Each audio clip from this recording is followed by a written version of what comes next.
So I want to welcome to the show Joseph Powell and Daniel Sala.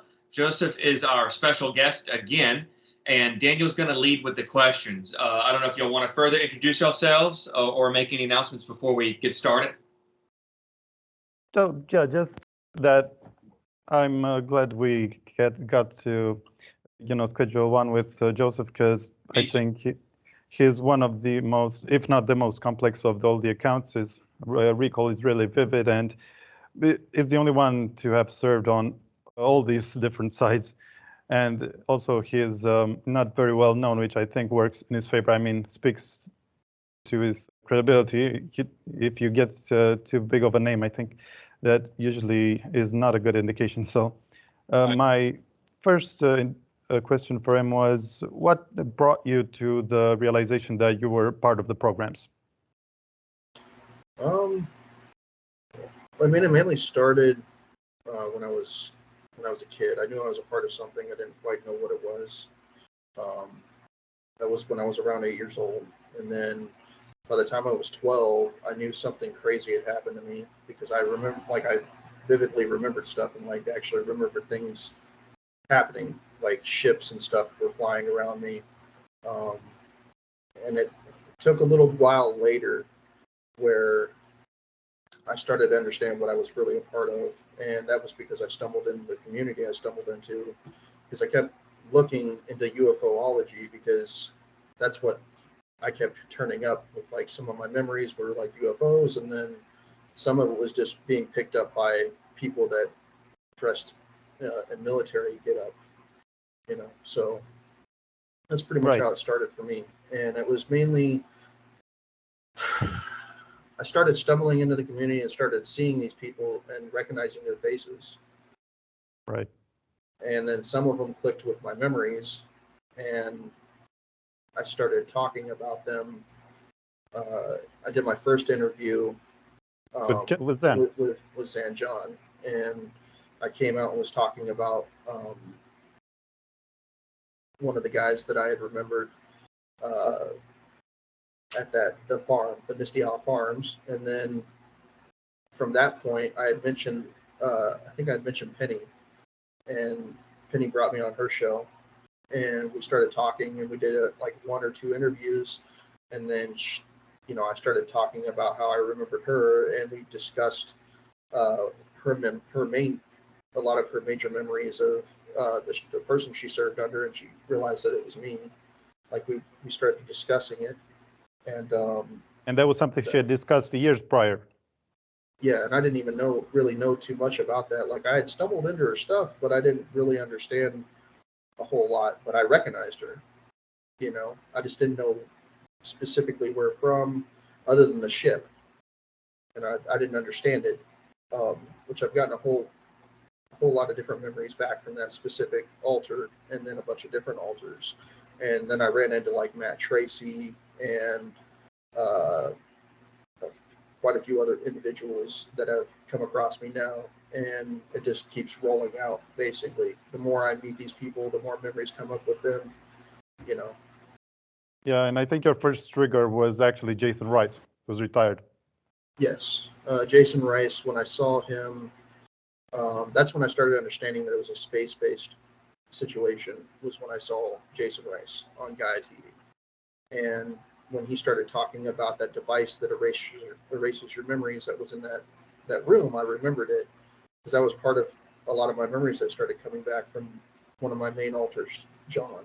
And that's what really captivated me, and I started watching that stuff until I watched all of it. And I recognized the other individual that was there, which is Tony Rodriguez, and that helped me understand just different situations, and I've started to compile it where I know which altars were in which memories now, and I've had to dig through false memories and all sorts of stuff since then. Yeah, so I'm guessing the more people you recognize and dig into their work, the more memories follow through, right? And before you used to have some fragments, but you just compartmentalized them and figured they were just dreams, right? Yeah, and then I've come to find now that it's not even just that. It's my alters are active in the here and now too. So they take over and I black out. And I've had long conversations with my wife now where like I was doing a lot of stuff that I don't even remember doing, still even to this day. Like I'll black out thinking I'm having a conversation with her, and I go unconscious and my alter takes over and starts talking to her. And a few of my alters, they hate my wife, like extremely. So it's caused a lot of problems. That's the alters that are not integrated. Yeah. And what do you think makes you more able to remember than most? To be honest, I don't know. It just comes to me, you know, and it's like I can like when I talk to people, my alter John tends to surface and go into their minds and help compartmentalize like what they're remembering, and then start putting it in chronological order so that it helps them remember more. And they tend to get a lot more memories from that, especially when we have interactions. But I only do that when people are willing to, you know. Well, I asked that because it's quite a rarity. Usually it gets, you know, triggered by specific things like MRIs or like activations, deliberate ones. So also, I think you mentioned talking to many of the higher ups in the programs that are human on the phone, like Nacht Waffen, Admiral. And do any of these higher ups remember? Are all of them mind wiped? No. I spoke to Vernon E. Clark, which was head of the Navy around 2002. And I spoke to him not that long ago, like maybe a year back or something like that. But he was in charge of the ship that I was on, one of the big vessels that I served on, that my alter John served on. I haven't talked to anybody that was over me in Nacht Waffen, not that I know of. I mean, I've had interactions with a few people that were above me that were like when I was in a different alter. But no, the only person that I've ever gotten to get a hold of was that naval second. I think he was I don't think of what his rank was. Joint Chief of Staff. He was the head of the Navy for the Joint Chiefs of Staff. And most of the people that I know, that I remember, that were in leadership positions over a lot of these programs were in the Joint Chiefs of Staff. Right. So I'm guessing that none of them that you tried your luck at ever remember just from, or hit it very well, right? But also, you mentioned the implanted memories. Like, would you say that those are, to tell them apart, those are limited in length and in complexity, or what do you use to discern this between real and implanted? Well, a lot of it, how do I put it? Like, a lot of the real memories will come with emotions, like real emotions. You'll get like emotions of hatred, sick. You'll feel sick. You'll get, you might have emotions of love depending on the memory that's surfacing. Some of them make me break down and cry. Like it's pretty bad. And it's like I don't just get my own emotions. I also get like emotions of that alter in the moment, and then I also get the emotions of the people that alter was interacting with, and like their feelings towards him, whichever different alter it is. And then with the false implanted memories, it's like it's not always easy, but normally you don't get those emotions. It's more like a lot of my false implanted memories are more thinking I was more heroic, like, oh, I'm doing good things. Whereas once you look past those, you realize you weren't doing good things. A lot of what you're doing were evil still, See, sometimes you get a lot of people in the community where they do remember a lot of the evil stuff they did, and then they get some memories that they think are just good, and they want to grab a hold of those and believe them 100%, which is understandable. I mean, compared to like a lot of the memories I've talked about, none of them are really good, to be honest. Yeah, but also I would guess that you can't really fake scenarios that last so many years either, right? They're too multi-layered. Yeah, well, it's like with my wife, like I disappeared for like 3 months. I was still going to work. I left my car at the house. My work's like 45 minutes away. I was still showing up to work. Didn't have my vehicle was still parked outside for the whole 3 months. She didn't know where I went. My phone was off. Um, my kids didn't even know where I was. You know, nobody did. And where were you? And from what I've had memories come back. I was working for one of my altars, and like I got picked. I would go to work, get off of my job, and then I would walk around back, and like I would go and I'd basically pass out in a ditch, and then I would get picked up because I had memories of kind of waking up somewhat, and then like there was people that were dressed like decked out in black military fatigues, and they had like rifles. They were like Earth-based unit, but they had a ship that was cloaked, and like the back end would open up, and you could see the back end, but everything else around it was cloaked.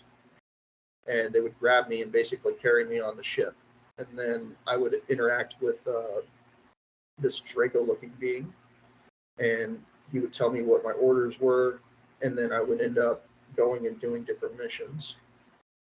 Wow. And have you counted roughly the number of altars, and how many of those would you say you've integrated? To my knowledge, for the altars that I've integrated so far, the major one that I've integrated is John. My altar Solar Pindar Warden. I haven't. Yeah, my altar Pindar I haven't integrated, but he openly allows me to see things. But that's because he wants more control. I have my altar Jonah, which I'm in the process of still integrating. He's my more volatile altar, and he's basically the altar that if I get attacked, he'll physically protect my body. He just takes over.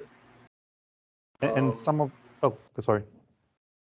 Yeah, I mean, I've come up with a list of different names for different altars I have at this point, and it's way past the 10 I originally thought. Mm. You know. Yeah. And do you feel the difference when they're in a clone body versus when they're in? One second. Okay. Some of them are in clone. Most of them are in clone bodies that I know of. Some of them aren't. Most of the ones that served in Nacht Waffen were in my original body. But a lot of the other groups that I was with, they were in clones. And does it feel different when you're in a clone? No, not really. It's like you're basically in your own body. It's a clone of you. The only difference is like there's a baby soul that's there that's suppressed. Yeah. Kind of like when I talk about blacking out and my altar surfacing, it's basically the same thing, except for you can feel the other soul there, you know, and it's just lingering in the back of the drop. Except sometimes they can even look different, the clones, right? You said they had a blonde one. They can look different. I do have an altar that they created for me where they change the hair color and stuff. I don't recall any other altars where they changed anything that would displace what I look like, but there might be. I think I had like an altar that they made it into a woman too. And I think at one point you even met one of your clones, right? One of your altars met another one of your altars. What I remember, like I had an altar that was serving on a Nacht Waffen ship, and he met a group of other people that met a clone of me, and they were telling me about him, and they right? thought that I was him. Yeah, having that memory come back, and I had false memory embedded with those real memories too that I had to go through, and I had some help removing that, like not forgetting it, but just removing it so I could see what the real memories were. But technically, you could even meet your main self, right? Because, for example, you served in that 90 and back with the Ashtar Command, and we'll get to that later. But technically, you can even meet like 100 of yourself. It's just that that's kind of a violation of time travel, right? I mean, not necessarily. I mean, they can just show up if they want to, you know. I mean, there's nothing that can really stop them other than the people that they're serving under. So you could just have 100 of you in your main altar simultaneously? Yeah, I mean, it's time distortion, but yeah. All of them are in the same timeline. Like they're not in separate timelines, you know. So it's like they take you out of where you're from, and you serve in the same timeline, just in a different location. and then they either, you're either in a clone body, so you still have your child body, frozen, or you're in your real body, and then they age regress you, and then they put you back where they got you from. Right, but there has to be something that limits this, because otherwise you would just, repeat the process and create armies that way. I would guess someone has to be overseeing this process. That's just my guess, but anyway. I would assume that there probably are laws in place, because a lot of even getting the tech, like they still had to sign contracts for the technology that they got, Right. on how to use it and stuff. Like you can't just misuse a lot of the technology that we have. And how about after your first career return and mind wipe, did you had accelerated your childhood and felt more mature? I mean, you're still cutting out, but I think I got the gist of it. Yeah. When I came back when I was 12, I didn't feel like I was a 12-year-old anymore. I felt like I was older. Same when I was 8. Right. I never really, same situation. It's a rarity that I hang around with people that are younger than me. Most of the people I hang around are either, 5 years to 10 to 20 years older than I am. Mm-hmm. And I believe your conclusion about the people that run is that they're not human, and that humans are just alien proxies, basically, who are on a covert war on their behalf, right? On the aliens' behalf. I mean, Avatar, in so many words. I think some of them probably for sure could be used as avatars, as long as they can embed their genetics into their bodies. They can use them in that manner. Yes. And how about humanity as a whole? To my knowledge. Let's say the human leadership, how much of it is under mind control, and how much is naturally inclined to like these darker waves of like subjugating people? Well, I mean, you have the 13 families amongst others, and this was recently talked about again with Penny and Matt. But you have a lot of these bloodline families, and they work under they normally work under the Pindar, and I think like whoever these parents are, I don't recall ever meeting them, but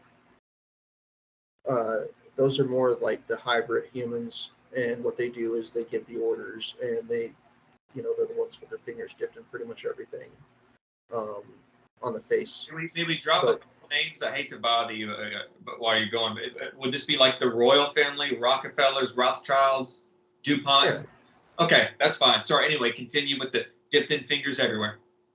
Yeah, so I mean, they basically finance all the stuff, but the people that are in charge of them are you don't ever see them. Nobody's ever seen them, and you're not going to. And those are more people that aren't as human. Yeah, but also the runners of the programs, from what I understand, aren't as much concerned in terms of disclosure with the public at large finding out about these secret operations, but more so with the hybrids, the people who have been specifically hybridized, because they don't, for fear of them being activated. Am I right? I would assume to a certain level, of course. I mean, if your own weapons are activated against you, like it doesn't benefit you. Right. And if people as a whole that are a part of this, part of the community at large, which there's a numerous amounts throughout this planet, if they all started waking up and integrating their alters, it wouldn't be hard for them to start jumping into the clone bodies that they're inhabiting, or jumping to where their real body's being used in other locations and screwing shit up. Yeah. And if you get enough of them, you can bring down most of these programs. That I think is the real key that they're trying to conceal. But let's jump into some of the projects that you were involved in. I believe that Ibis was the first chronologically, right? Because you were just an infant, and that was your first time loop. It was more like the first one that branched off of. It was Montauk, and then because of Montauk, I remember Ibis basically happened because of that. So it's like it was time travel. They time traveled back in time and used me for that program for Project Ibis. Was it in the Pindar But if you're going chronologically, yes, Ibis was first. No, actually, that altar's name I recently found. Someone help me pull out that altar's name. 1 second. Pull it up right now. And also, do you remember how long this time loop, assuming it was a time loop, was? To my knowledge, that altar's still active. Right. Because he was active around the time with when a lot of the more major people came out originally. And is that the altar that later made its way into Black Manta? No, totally different altar. I bet. Sorry, I have lists now. It's not. 1 second.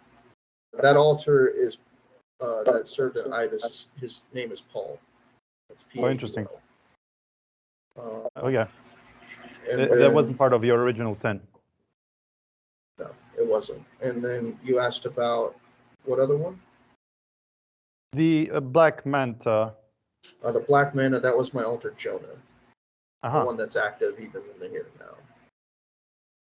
And just before we move on, because you made a recent post that was quite interesting about that Project one. Alltech. About the Jonah, I guess. You were tasked to find Atlantis equipment by certain octopus-looking ETs that had arms and legs and that had very strong telepathy. Yeah, they were working alongside our naval intelligence. And it started when I was 8. They took me and cloned me. And we basically were raised. We worked on that base and we worked in other bases, but that was one of the main ones.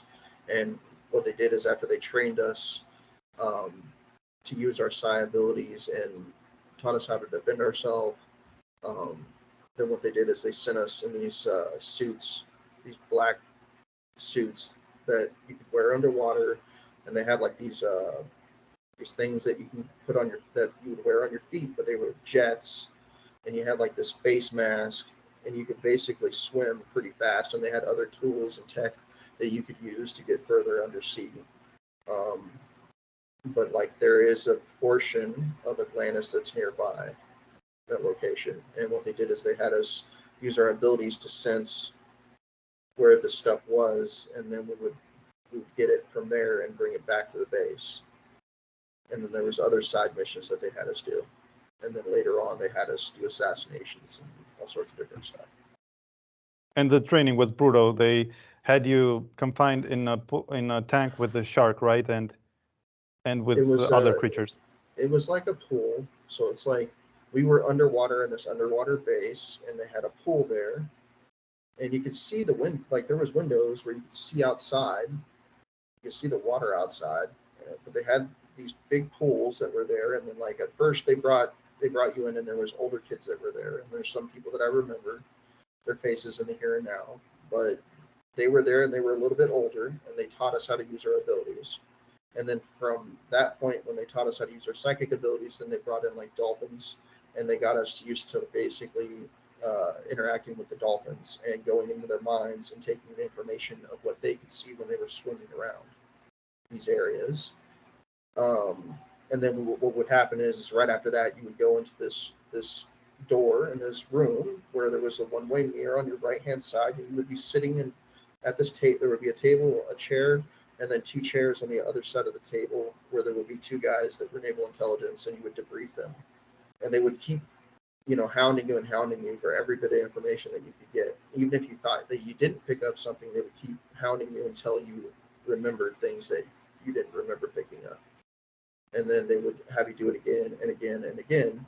But after a while, what they did is they got you used to thinking that dolphins would be in the pool, so they would let you get into the pool. And then I remember them bringing a whale, a killer whale in, and when that happened, it scared the shit out of me because I was like a little kid in this pool with this big ass creature. I didn't even know what the hell it was at that point. So like I went into its mind, and then it swam around the pool, and then they basically told me that I had to keep going in its mind, and then after a while they stopped doing that, and then you would get in the pool and you would think, okay, it's going to be this creature, and then they brought in a shark. I remember them bringing a shark in, and the shark went to go attack me, and I remember like putting my hand out and like basically going into his, like I basically shot into its mind, and when I did, like the shark stopped where it was because I didn't do it gently, and it started swishing around, and then it finally caught itself and then swam around the pool and just kept swimming around the pool around me. And I tried to get out, and the people that were there were like, "Get your ass back in the fucking pool," you know. So like they had no remorse, and it was like eventually, like the first emotion I got when I went into the shark's mind was like what a predator would think when it's hunting its prey, you know. Except for just less intelligent, more. I mean, it's not less intelligent, but more just thinking eat, not like why am I eating? You know, it can't exercise a spectrum of things. It's kind of just hot, cold, or black, white. There's no gray area, or okay. Yeah. Well, they are some of the oldest marine creatures, so it makes sense. But after that, like I just remember that's the only thing I did anytime I was ever put in the pool with the shark. I just went into its mind to try to hurt it, to get it away from me, you know. And then they stopped bringing sharks in, and then they brought in, I believe it was like a squid, and then they brought in an octopus. And like with the octopus, what they did is they had it shoot its black ink, and so we could try to maneuver around it. And then and the beings, there were these alien beings, like I said, that looked like octopuses, not fully, but more sentient, more humanoid. What color they skin? would go in. They had the same kind of texture as the octopuses, from what I remember. Like it was the same skin. They were aquatic beings. They could breathe underwater and everything, from what I remember. But they had 2 arms and 2 legs, and then they had like these tentacles. It almost reminds me of like trying to think of the Cthulhu almost, in a sense. A what? Like Cthulhu. Like I don't know if you guys know anything about Cthulhu. It's like the Cthulhu head. Did you end up finding any equipment that was back from Atlantis? I don't have the memories of what we were getting yet. I just know that we did get that kind of stuff. I have memories of going through like an underwater city. Whoa! But it was like destroyed. I just don't. Right. And I have memories of like sensing things, sensing objects that were there. And that's about it. I don't remember like digging it up and bringing it back. I just know that that's what our mission was. Right. And jumping quickly into the origin of your Pindar altar. He grew up in an Illuminati family and had a really luxurious childhood, right? No. No? My altar Pindar grew up in. I was taken when I was 8, and from that point, I was taken on a ship to a different planet, and the planet that we lived in this kind of base, and when we were living there, we lived in this house that is tied with the Draco. So they're heavily more reptilian than anything else, and they raised us pretty brutally. It was like there were humans there, and they were the ones who would train us and stuff. And there were Draco there too, and that was the Shaw House. And it wasn't fun. There was no fun involved. They would shoot us up with drugs, like these vials with like these. They were like, I think they were like black vials and some other stuff, and they would if you messed up at all, you would get beaten like bad. And I believe you were entrusted with the baby dragons. Yeah, we were. As we got older, they gave us, depending on who you were, because it's basically like a branch of a family, and each individual is a branch of that same family bloodline. And there's different individuals, and what they did is they would give you these baby dragons, and you would raise them, You were supposed to take good care of them. I ended up losing mine. But aren't they too powerful of a creature to be, just handed to a human, even though hybridized, I don't Maybe know. we're, From what I remember, it was like a little baby dragon. It got about medium size, and then it got taken. I see. But like it was more of a like it protected us. I remember that, and they it was like kind of a pet, but not really. It was a sentient, intelligent being. I don't know why they gave him to us. To be honest, I still don't understand that. And of course, there's multiple types of dragons. Not all are equally imposing. Some are slightly lower intelligence, and maybe those were that type. I don't know. But I think the way they originally fingered you as a good project for them was by sensing your DNA, right? Like because they have the means to track angel and archangel and seraphim souls. Oh, for Project Ibis, yeah. Oh, okay. So not for the Illuminati family in Shaw House. I don't know. Well, from what I remember specifically for that, like when I came in to the specific body that I'm inhabiting, um, they there was a deal that was made, and that deal meant that I had to do certain things. So that's how that ended up taking place. But it kind of goes to show that no one is safe, even if you have the most advanced souls around. So it's not like we sometimes hear that you get protection if you're, a certain refined Well, type of souls. yeah, I mean, you have extremely advanced souls that, you know, they were either rivals of some alien species and they wanted to get rid of them. Like Penny's discussed it, they'll bring you to a planet like ours and kill you, and you're just stuck here, you Mhm. know, until that planet is freed, I guess. Right. And moving on to Solar Warden, would you say that the way they tricked you into recruitment when they showed you that hologram of the solar flash and the Earth being, in flames and your family dying, it seems like it's so vivid and exact that it might have been a closed timeline. Would you say that's possible that they somehow reproduced? It wasn't. Yeah, it wasn't a hologram. It like really happened, and they took me to the timeline that it happened on, and it was real. Hmm. You know, what I was under the impression of is that it was in the future, like our future. And when that altar had seen that, he basically took in, just like my other altar Pindar would, like when my other altar would show up and we destroy planets, he would take in and revel in those people dying. Except for John took it in and basically wanted to do the opposite.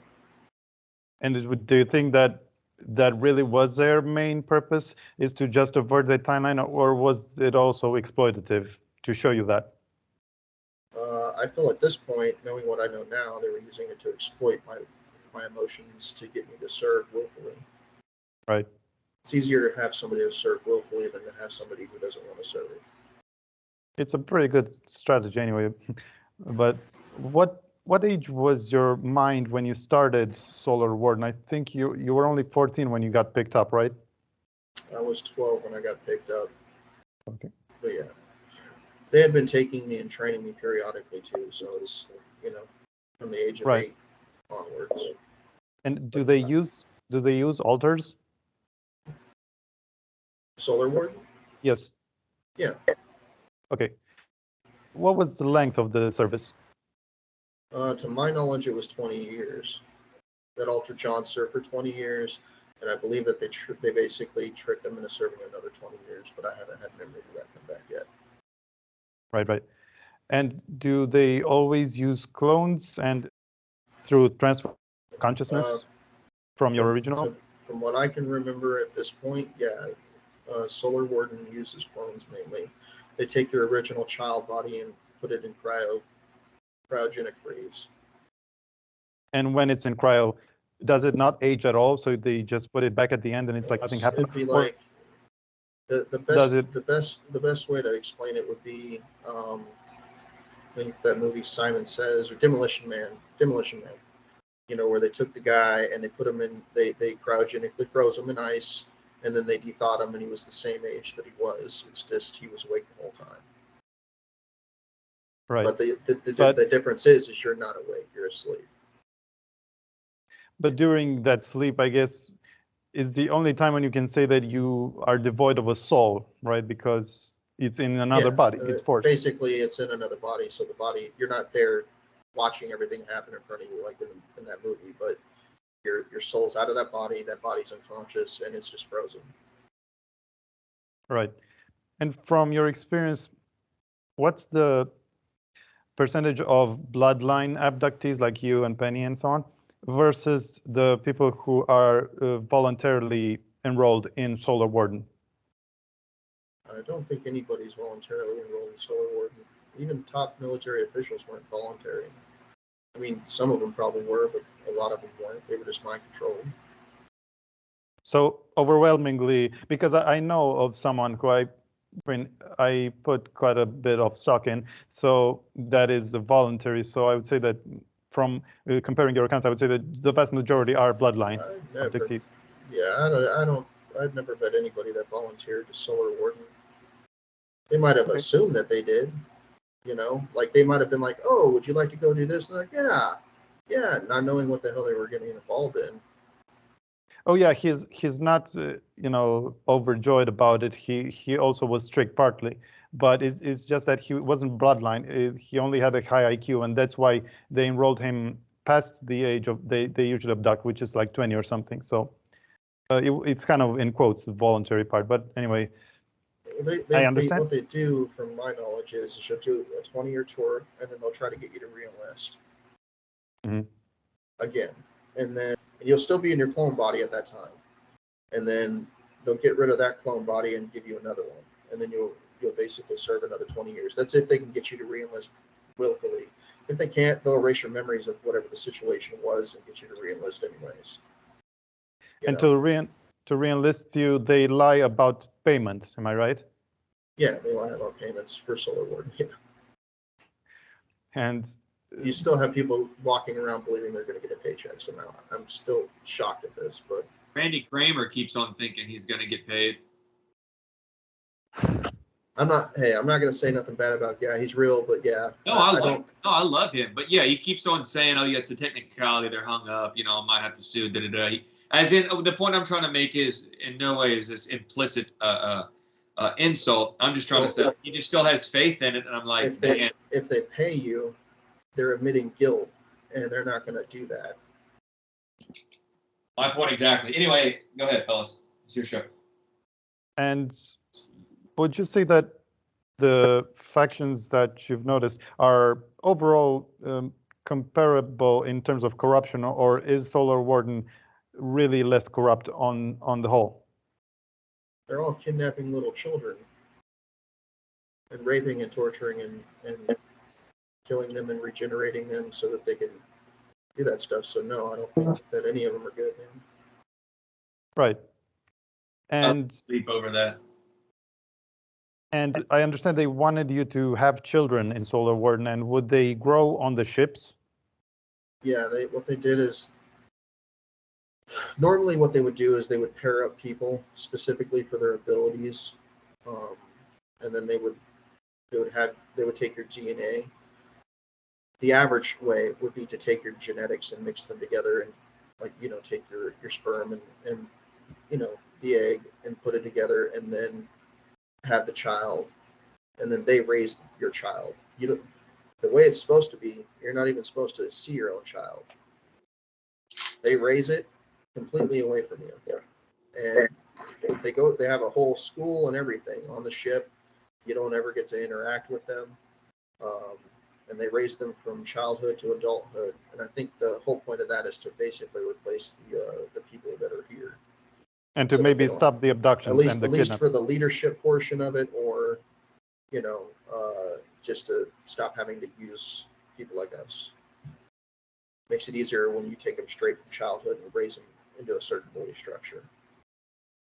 So maybe in a few generations, we're not going to have the same amount of injustice with the whole kidnapping of little kids. Well, I mean, they're still taking little children. They're just taking our children instead. I mean, they're still taking our children even now, but Just as much as before? They've already taken children that we don't even get to see. You know what I mean? And do they give a reason for this, like a justification for kidnapping children? To my knowledge, profit. I mean, it's profit. They feel like they're at war. I know Solar Warden, like Penny's discussed, they feel like they're still fighting the Nazis.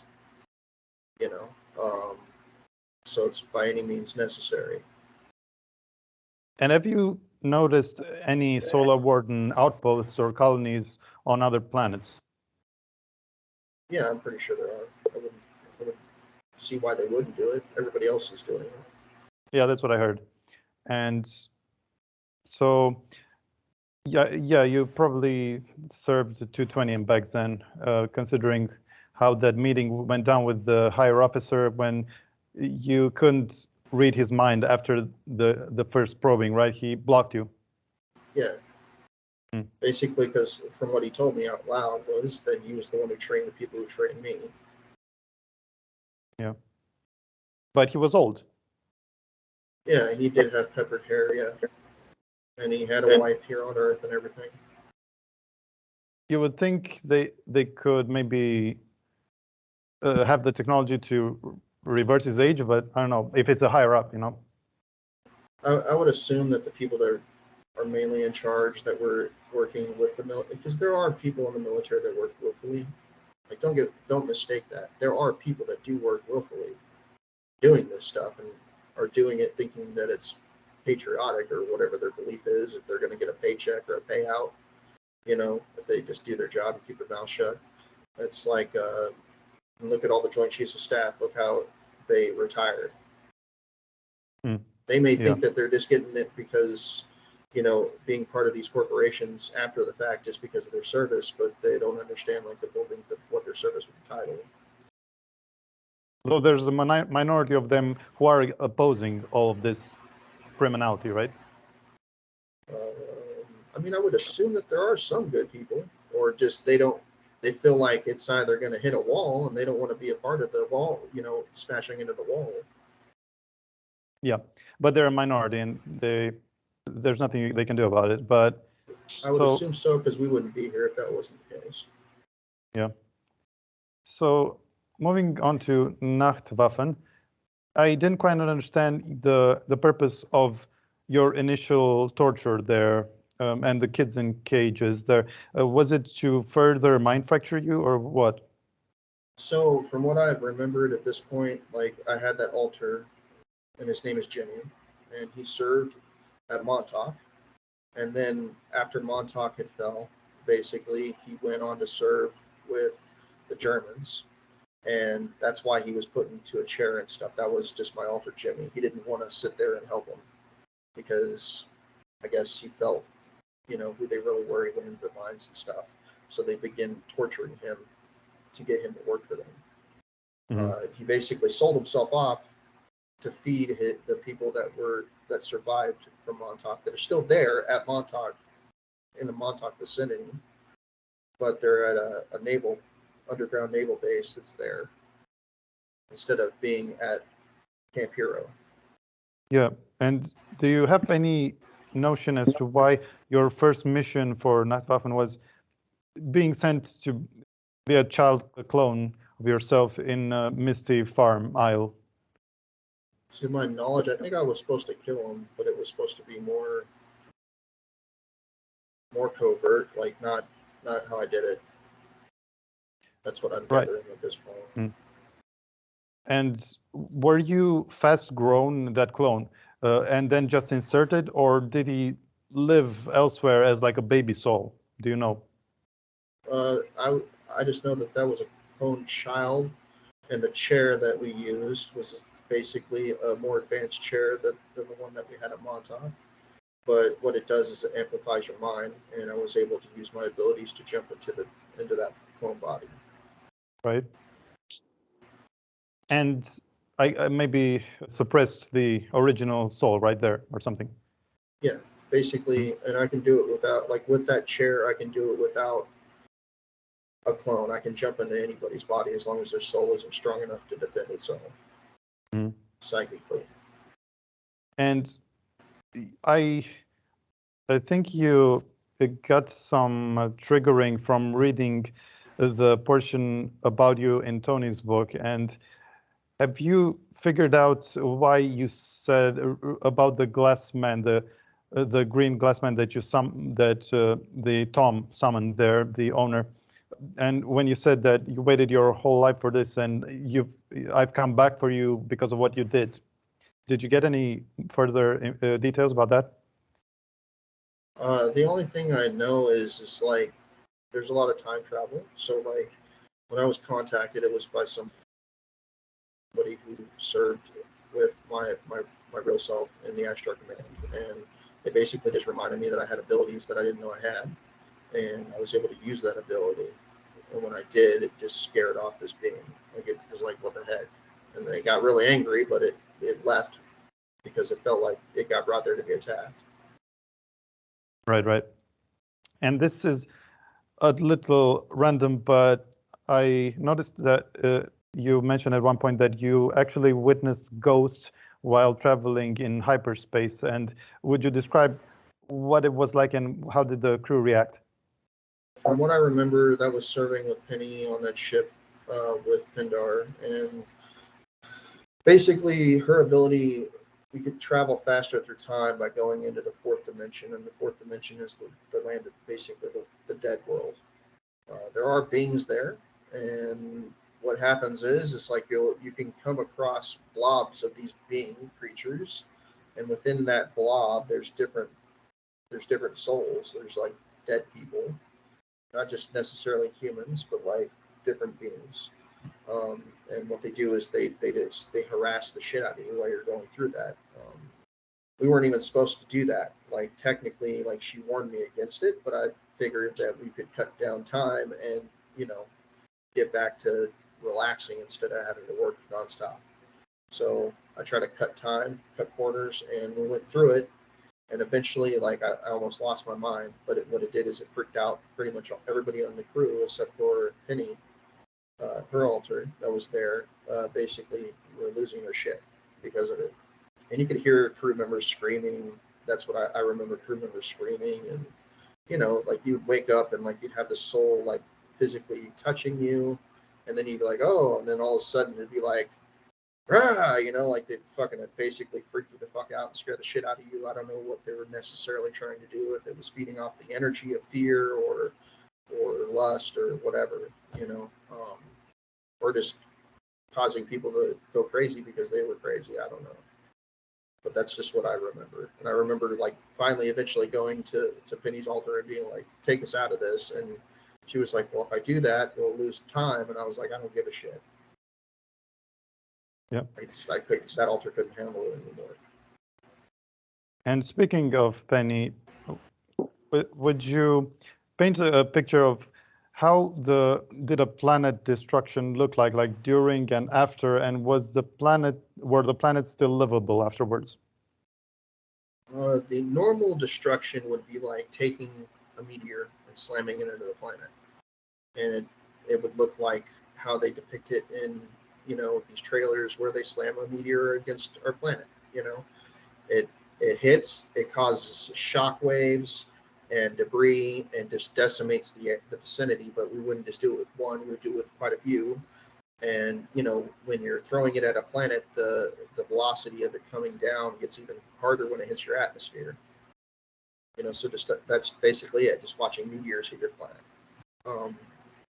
The other one that we did, there was one planet that had a device, a tech that encompassed the whole planet in this force field, and we couldn't hit it with meteors. And they thought that was going to save them.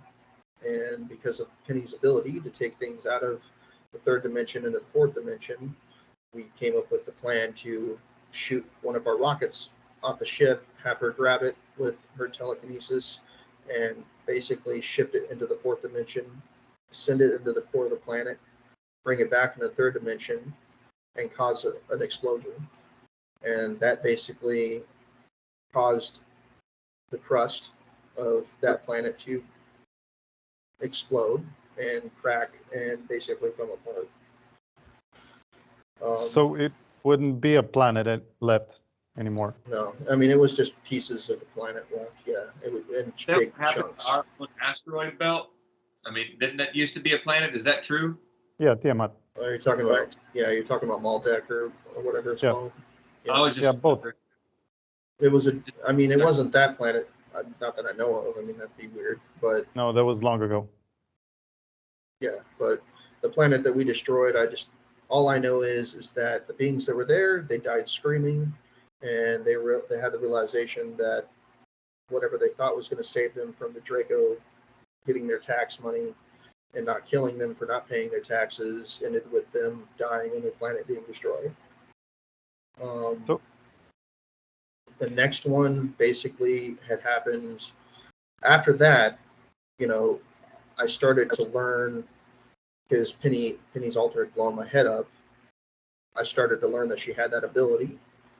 So I came up with the idea of her doing that to the core of the planet. And when I put her into doing that, like Matt Tracy's talked about, because he served on the same ship with us, she would fall to the floor like in a pile, just drop when she did it. But when she would use that ability, it would superheat the planet and it would explode in a more advanced way than a bomb going off in the core of the planet. And it got to the point where we would just show up and I'd have her send telepathic images of what we did to the previous planets that didn't pay their tax or obey. And they would literally tell us, we don't want to deal with you. You people are fucking crazy. Let us talk to the Draco. I have to believe that destruction just using the mind was probably assisted by technology, right? Just seems a little disproportionate. To my knowledge, it was not only her abilities being maxed out, the drugs that we were on enhanced our abilities, but on top of that, she had black goo in her, so it was more or less an AI that could take control of her body and enhance it even further. But she's a pretty powerful individual, even in the here and now. True, yeah. And was it only ever a matter of not paying the taxes, or were there other reasons for planets being destroyed? To my knowledge, I mean, we weren't even supposed to do what we did. We were just like dropping a meteor is one thing that planet could, wreak havoc life. What we did technically wasn't even supposed to be allowed. We got a lot of shit for it too. So it wasn't like the Draco requested it; you just did it of your own volition. Yeah. Wow. It's harsh. But what's the reason for the Guardians' intervention mainly? Was it this destruction of planets, or was it the use of cyborgs, or was it the abuse of time travel, or was it all of them together? I'm pretty sure it was a plethora. The destruction of planets, which, I mean, you're killing an entire being on top of other sentient beings. Which messes up the ecosystem, within a solar system. It's a lot of devastation. And then there's also just the other stuff we were doing. And, it's like we were not doing good things. Enslaving other beings, killing people who, disregarded our orders. Basically, the Draco are like, let's use this group of people to go do this, and then we'll deny all culpability and say we just asked them to collect taxes. However they did it, we just asked them to fight these people that disobey. However they did it has nothing to do with us. Mm-hmm. That way they can wash their hands of it. I watched them do it when we all got brought in before, like this extremely powerful group of beings that were a part of this council that I would assume was over the Guardians, because they were connected in the same situation where the Guardians blew that one planet up just to make a point, because clearly we didn't think that they were that serious. Gave you a taste of your own medicine. Yeah. But before we move on to the council, did you manage to get a glimpse of the German colonies, and like were they inside the Earth, or were they also some of them on the surface? And but yeah, did you get a hint of how what the civilization was like, the breakaway Germans? Some alters in some different alters, yeah. I had my alter Saul. He worked on a Nacht Waffen ship that was, I think it did spy stuff on top of being a diplomatic situation. And as we would travel, um, they would be doing diplomacy with other beings and also spying on, the vicinity, gaining information. But like we would get taken to this one planet where like you would be able to like relax. They had this whole city that was there. There's another person that I met that was one of the people. I'm not going to go into too much of it because it's not just my memory, but he basically oversaw the interactions with other alien species as a diplomat, and he was there, and we would go off the ship and go onto these different planets, and it was like a resort. They had like resorts, like city resorts, and then there were, there's the place in Antarctica. I've been there. It's it just depends. I've been to the one on Mars. There was a city that was on Mars. I've been there. Like they don't look extremely great to live in. Like it's all underground, right? It was all built years ago, and everything is underground, right? No, they have stuff that's above ground. They have like shielding that goes over like a capsule, like a capsule shield. Shielding for so it's stealthy, or both. I would say for probably three purposes. Better oxygen levels, number one, and number two, stealth, because it basically has stealth technology, so you can't really see it. And then on top of that, I would assume that it probably has shielding, so if you try to shoot at it or hit it with something, it would probably deflect a good chunk of damage.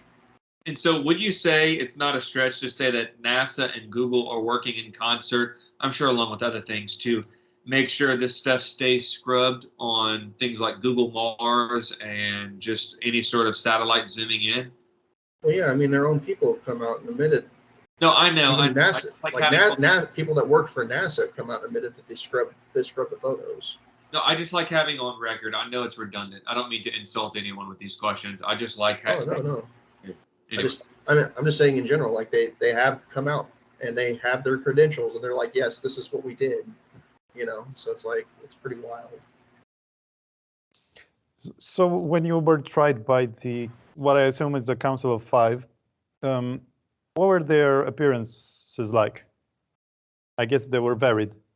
They varied, but to explain them, it's kind of hard, because it's like, I don't know what to equate them to, in a sense. There was like a yellow race of beings, and it was like there wasn't just one being there. There was a group of their people there in the council chambers, and there was some that looked humanoid and some that didn't.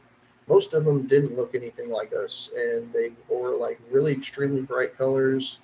The council chamber was made up of like granite, some kind of granite. It was really like, when you were there, you felt like you were being judged, and there was just a bunch of them. There was like blue ones. I can't really quite pin down what all they looked like, to be honest. But in general, they had 2 arms and 2 legs, I guess, right? Yeah, they had like, they were a little different. Some of them were, but yeah, they pretty much sums it up. Yeah. And what about most of them did? And what about the court? What did that look like? It was like you had one guy, like one being, I don't know if it was a guy or a girl, it was just one being that was there that was pretty well in charge, and then you had a bunch of other groups that were there with their other species. So it was like you had one person that was there to speak on their species' behalf, and then you had some of their species there as well that they would debate with to decide if they would side, with whatever the decision was. And they were extremely powerful. Like they could teleport from one area to another with ease. They could walk into your mind as if you were like had the defense of a child. And it wouldn't even hurt you. Like they just walk straight into your mind. But from what I remember, they asked permission. I'm pretty sure that they didn't have to. It probably would have been very simple for them. They all spoke telepathically for the most part that I remember.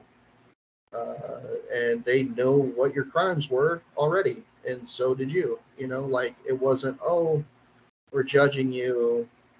How do you defend yourself? From what I remember, it was you're judged. This is your crimes. Like, what do you have to say for yourself before we make our decision? And it's like, I just remember thinking it was more like a human court where you can defend yourself even if you're lying. But yeah, I think their rules are very basic and transparent, so you can't hide behind words. Yeah, I mean, they don't care what kind of being you are either. I watched them turn a Draco into a pile of goop because he insulted them. He went too far, thinking that he was something that he wasn't. Mm-hmm.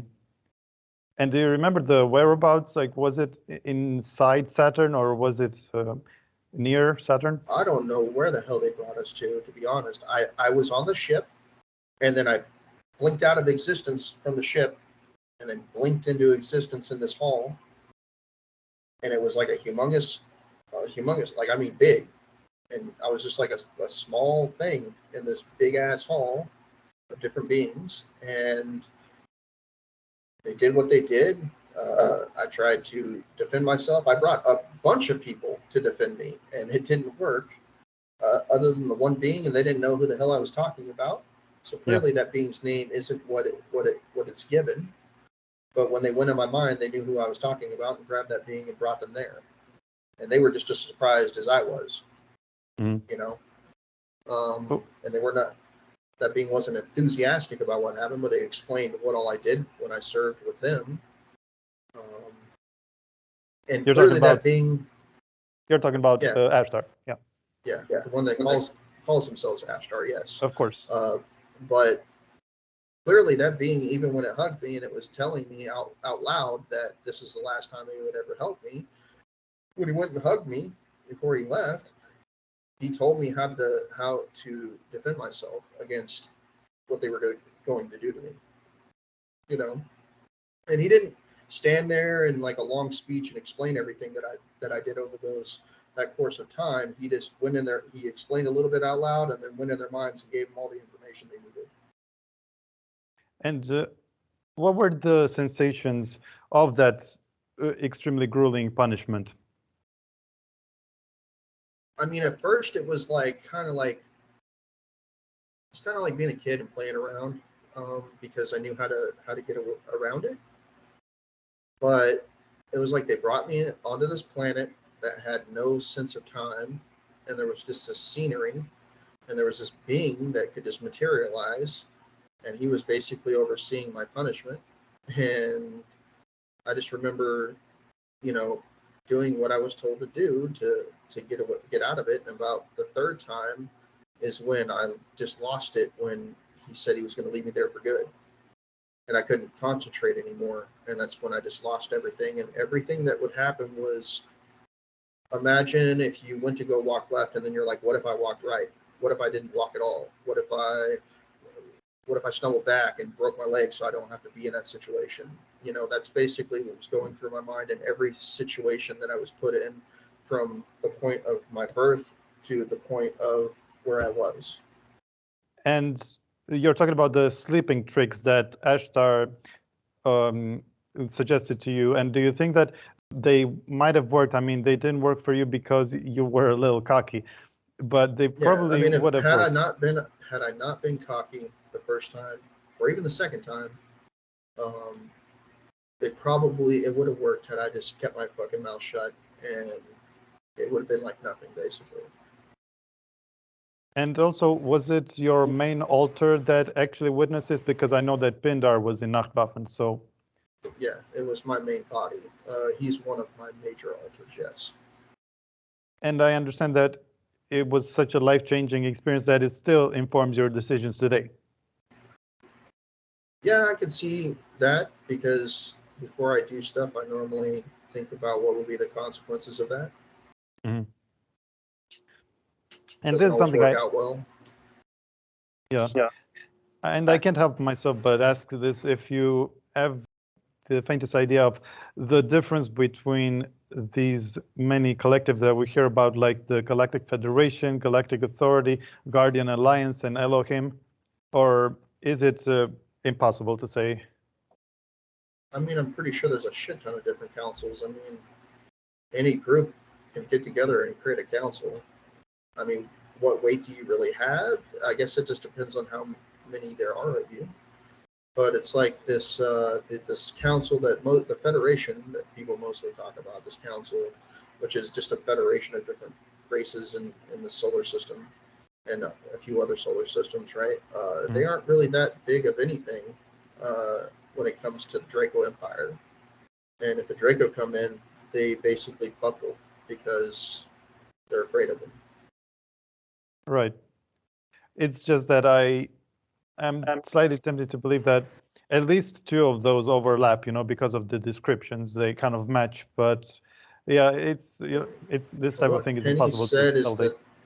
From what Penny has stated, is that the Federation is also basically the Guardians, or the Galactic Authority. The Guardians. Yeah, and the Galactic Authority. Mm-hmm. Yeah, that's what I think too. That's my biggest suspicion. And what was your rationale for your next action after this punishment, which was trying to free Earth? Yeah, I mean, from what I remember, from the memories that I got, was they, in the beginning, before he went through that, they were questioning him, and he basically said he was doing what he was doing for the protection of the human species, for the human race, that he was doing it to protect his people. And when he said that, they questioned him, well, if you're doing that to protect your people, then why do you keep enslaving the humans that are on Earth? And they called him to question his honor, so he felt like they wounded his honor. So when he got the chance to go back and they sent him back to the ship, the guy that was standing there, that was another officer that was in front of him, he had already warned him, like he had called him as one of the people to witness, to say, hey, we're doing what we're ordered to do, which kind of like in the Nuremberg trials, it didn't work out for them either, So he went back, and then they took him, and I ended up being sent back to the place because he wanted to ask me to be a witness, and he tried to help get me to defend him. And I was like, I already warned you, man, because he wanted to keep doing what he was doing. They wanted us to stop. That's what I remember. And what did that plan actually entail? How were you going to go about freeing Earth?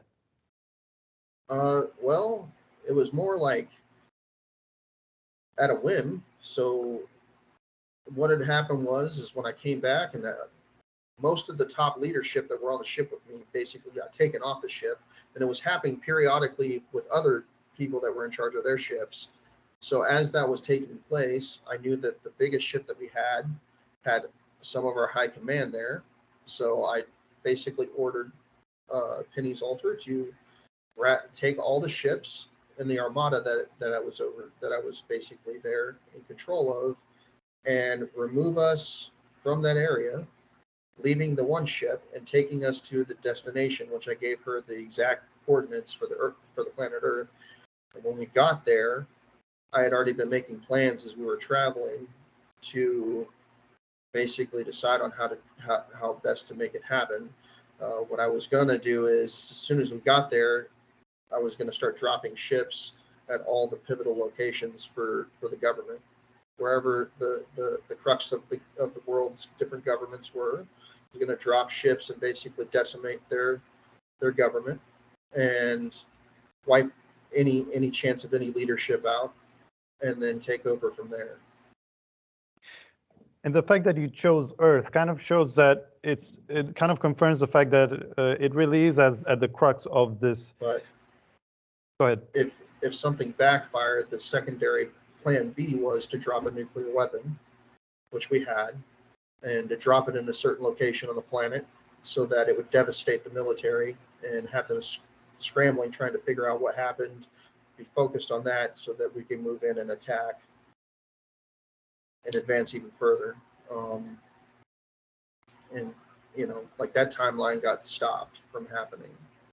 And then what that alter didn't realize, and it wasn't just him either, there was different alters that were shifting. Like I was shifting alters in that point, jumping from different alters, like 3 or 4 different alters at once. So everybody thought I was losing my freaking mind. Even Penny remembers that and was like, he's lost his shit, and my head was spinning, like she explained. My head was spinning, like I was everywhere at that point, mentally. But the ship showed up, and a bunch of other ships that were part of a different faction, and they intervened in what we were doing. And when they did that, one of the individuals that, like, it was like right before that had happened, we had a situation where a lot of the ships were still in charge by Draco. There were Draco that were overseeing some of those ships, right? And right. I had gone on the intercom before the attack even occurred, and I basically given everybody the rundown of what was going on and why we were here. And there was a lot of humans that we had saved that were on the other planet that we were saving, and they tried to fight and rebel. And there was other ships, but we didn't have any of the ships that had the armaments. Most of those were being ran by people that were basically loyal to Draco, or they were Draco ran ships, and they basically turned on us to stop us doing from what we were going to do. But a majority of the people that I remember, when they saw Earth, a lot of them were like, whoa, because none of those people even knew that Earth even existed. Right. Yeah. So they freaked out and they were willing to do it. And one of the guys that was there got scared and dropped one of the nuclear weapons. And then time ended up getting fixed to stop that from happening. So there are beings that are trying to defend the planet overarchingly. But yeah, I mean, there's a lot of laws and stuff to be followed. And the faction that stopped you at that point, was it ICC, or could it have been the rebellious, breakaway of the Germans who went against the Black Goo allegedly, and the 20% of the Nacht Waffen that broke away? No, it was more like the people that wanted Nacht Waffen to do what Nacht Waffen was supposed to do turned against us. And then when that also happened, we couldn't really move because we were outgunned. And we basically had to stand down because we were out, like I said, we were outgunned. And that accidental situation happened. But there are beings that intervene, that are really powerful, that don't look human whatsoever. They may have some arms or something like that, or different body structures. It's been talked about a little bit. They didn't want that stuff to happen. It's just not supposed to happen for our planet. What the reason is, I don't know. But because of that, time got shifted back. But then ICC got involved, and because we weren't supposed to do what we did, and the ICC is basically one of the biggest enemies of Nacht Waffen, vice versa. Yep. So we got captured, and when we got captured, they tortured the shit out of us, and at that point, my alter had given up because, he realized all the shit that he had done, so he just gave up, and he got left behind of his own free will, and he got tortured more, and then I got sent to Antarctica after that. They basically age-regressed me. I had that alter at the surface, and that's when I ended up going into like Montauk. I went into Nacht Waffen before I even went into Montauk. Yeah. They age-regressed you, though. Yes. And What year did this attempt to free Earth happen in? I haven't quite narrowed that down yet, but that's something that I probably should do. It's just I've been mainly focused on a lot of the Montauk stuff that's been coming up, which is. But it's in the future, right? It may have already passed or may not have it. I don't know. I'm not sure yet. Oh, okay. And you also were forced to drink black goo at a certain point, right? Yes, I did have a different altar that served in Nacht Waffen that was forced to drink black goo. It was more like he wanted to join the group, but then he found out what all it was doing and it freaked him the shit out. But he was already in the middle of the ritual, so he didn't really have a choice. And did you still have any? Did you still have any emotions and like a conscience while you were under it? The very vague memories I have of that altar, and I don't even really know for sure what that altar's name is yet. Not really. It was like void of emotion. It was like being a robot in a sense, just in a flesh body. Right. And is there any relation between Nacht Waffen and the Nazi faction that is, out and out evil intended, and that is hand in hand with the Dark Ones? I think that, from my personal opinion, I think that they would align with them. I mean, they still have, from my personal opinion and what I remember and what I've seen, they still have slavery. They only care about their people mainly. Not that they won't take in other people, but they mainly care about German people and their history. And I mean, I don't really see the difference in a lot of what they've done yet, other than using people that aren't their people to go and do all their dirty work. And could you make a brief definition of the Dark Ones and their takeover and the 1,000-year Reich that they plan? Okay.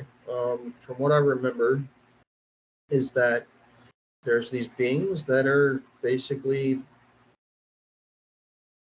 they're just evil. And how do you explain it? Like, they align with evil, doing evil shit, and they group up together to do evil atrocities.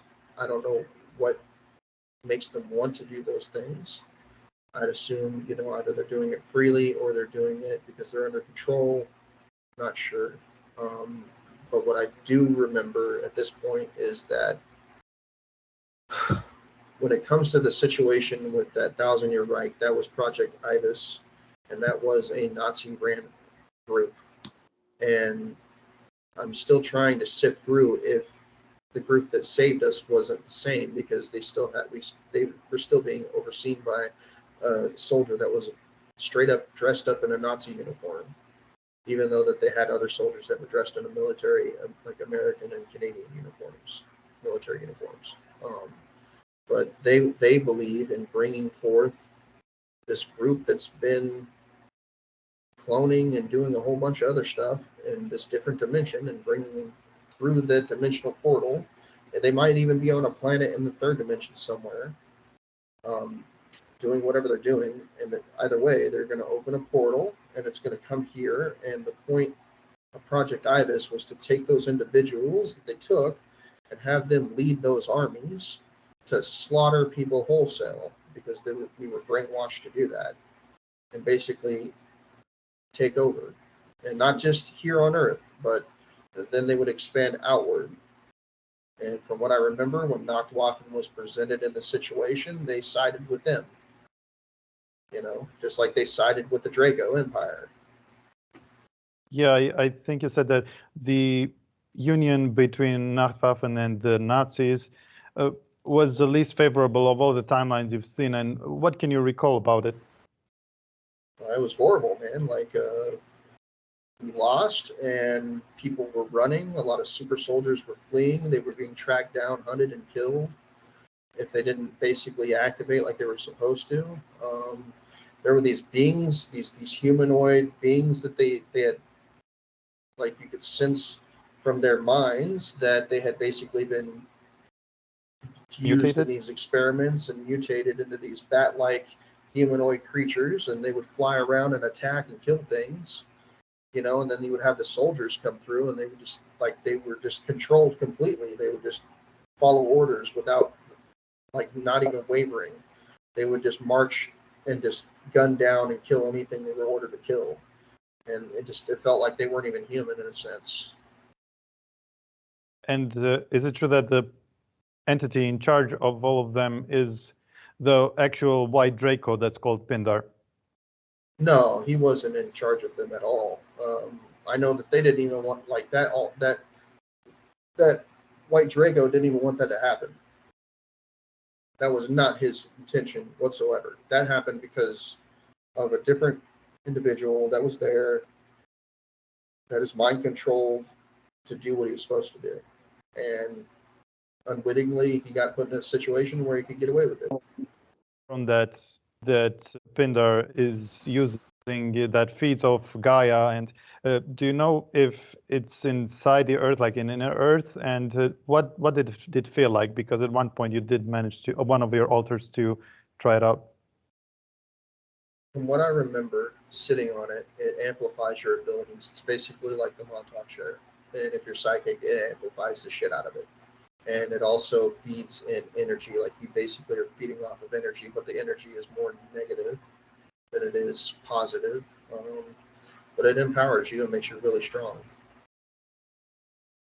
And how did the white Draco corrupt you? If I understand correctly, it was the Pindar altar, right, that did it? Yeah, well, at first it was my altar Paul, who knew him when he served in that group. He ended up having interactions with this white Draco. And what had happened and occurred is he was basically told that he would be given the chair and given his position. And that altar's mindset was, I could fix things. But once he started sitting in the chair, it corrupted his mind, and Pindar took over. And when Pindar took over, basically the white Draco has used him ever since. Even though he doesn't really like Draco, he doesn't really have a choice. And what happens is that white Draco, if there's necessity and necessary missions or things that need to be accomplished, he will go into that body, take over, and basically debrief everybody on what they need to do. There's one guy that's there, and he's married into, from what I remember, he's married into the Rothschild family somehow. And he's there at all times, and he only leaves to go and basically disperse that information to other family, and then they go and disperse it up. You know, it's a ladder of people basically, and that's what he does. And for some reason, that white Draco likes using my body. I don't know why, and I assumed that he was in a clone at this point. But he is in the here and now. He is active. I have met him, and during those 3 months, he used me because I was intervening in the shit he was doing. Wow. So is Pindar's altar active in another body right now? Yeah, he's in a clone body. Yeah. Mm-hmm. And he goes to different places. Like sometimes he'll travel to the Vatican, from what has come up. Sometimes he'll travel to. He'll stay where where that black crystalline throne is. Sometimes he'll travel to a whole different location. It just depends on what he's doing. And there's not just one Pindar either. There's other people that were reared to be Pindars as well that are on this planet. Some know that they are now and haven't been public about it, and some haven't. But I know that he oversees those individuals as well. And you mentioned that you're on your at least 6th time loop, and we're on our 5th, and that there's these time soldiers that get sent to fix these things, like regarding the dark ones. And have you met somebody that remembers all the same time loops as you? So far, I have met one person that clearly remembers some of the other timelines. There are others that remember different things that are going to happen, and I don't know if that's just their other self seeping in somewhat or not. I don't know. They haven't been very clear about the full take on what they remember. But those are the loops, you know. So that a lot of what they're getting is from loops that I've already been through. But there are some that remember other loops, yeah. And I believe that at least one of the previous loops was actually the success, right? The last one. The one that I was a part of, yeah. The last one, which was the fourth loop, it wasn't successful. This one should be. How? But I mean, it's a severity of success, though. It's like, you know, you remember a lot of this stuff. You remember what the outcome of different things are. You try to avoid doing certain things so that you don't get those outcomes, and then you have to learn what the other outcomes are. And then you also have like different individuals that have abilities that are seers, you know, so they can see the future, but the future is always changing. You know what I mean? So it's like they're going through loops that align pretty well, and then you go through individuals that have the ability to see things, and you can pretty much kind of control the timeline direction, but nothing is ever perfect. So it's like you might get a little further, but then you don't get as far as you did, or you get a little bit further than you did before, you know. I've been a part of timelines because it's been more than 6. You know, I've had a lot of different memories come back and a lot of different timelines come back.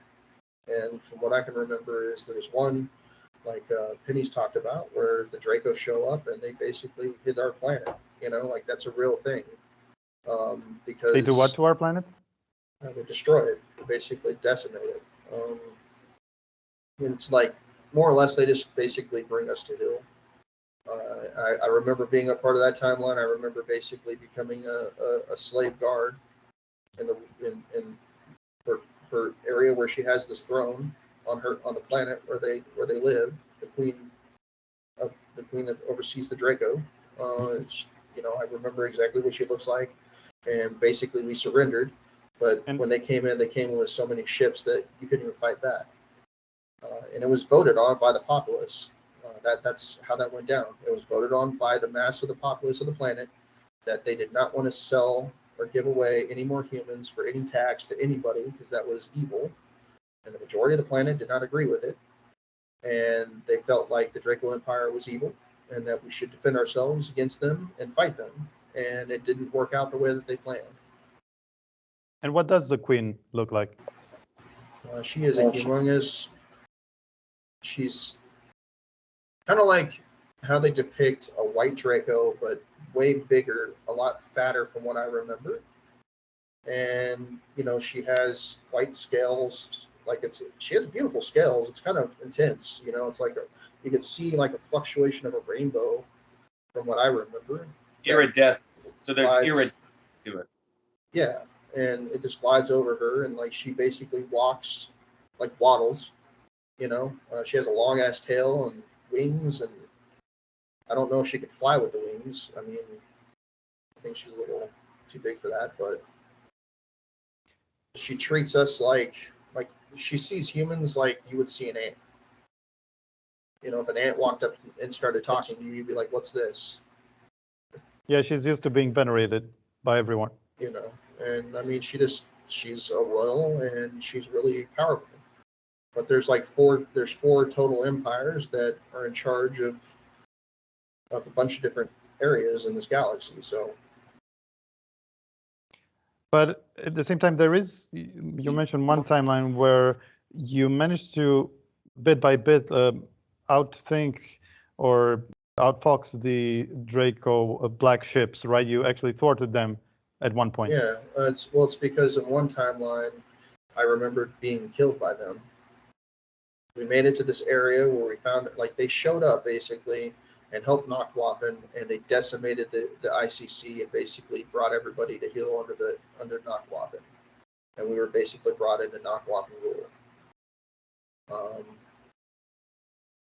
We couldn't fight back, and a lot of us died.